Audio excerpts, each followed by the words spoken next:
Hi guys, today we are trying oblique. നമുക്ക് മലയാളത്തിൽ പോരെ.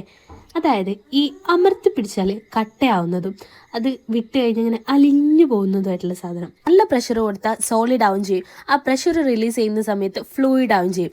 അടിച്ചാലും ഇടിച്ചാലും പാറ പോലത്തെ ഒരു സാധനം. പക്ഷേ സോഫ്റ്റായിട്ട് ടച്ച് ചെയ്യുന്ന സമയത്ത് ഇതുപോലെ അലിഞ്ഞു വരും ചെയ്യും.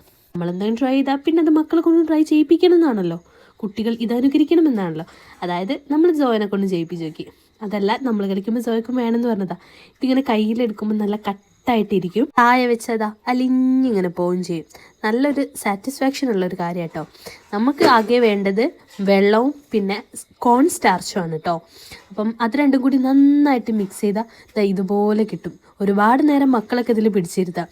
ഇത് നല്ല ഹാർഡായിട്ടായിരിക്കും, പക്ഷേ നമ്മൾ ടച്ച് ചെയ്യുന്ന സമയത്ത് നമ്മുടെ കയ്യിലേക്ക് നല്ല സോഫ്റ്റായിട്ട് അലിഞ്ഞിങ്ങ് വരും. ട്രൈ ചെയ്യാത്തവരാണെങ്കിലും ഒന്ന് ട്രൈ ചെയ്ത് നോക്കണേ. ഞാനും എൻ്റെ കസിൻസും ജോയും കൂടി ആയിരുന്നു കേട്ടോ. ഞങ്ങൾ 3 പേരും ഒരുപാട് നേരം ഇതിനെ കൊണ്ട് കളിച്ച്. ഇത് കണ്ടില്ല, ഇങ്ങനെ ബോളൊക്കെ ആവും, പക്ഷെ അപ്പം തന്നെ ഇങ്ങനെ അലിഞ്ഞ് ഭയങ്കര സ്ട്രെസ്ഡൊക്കെ ആയിട്ട് നിൽക്കുകയാണ് എന്നുണ്ടെങ്കിൽ ഇങ്ങനെ ഇതിൽ കളിക്കുന്ന സമയത്ത് നമ്മുടെ സ്ട്രെസ്സൊക്കെ നന്നായിട്ട് റിലീഫ് ആവുന്നുണ്ട് കേട്ടോ.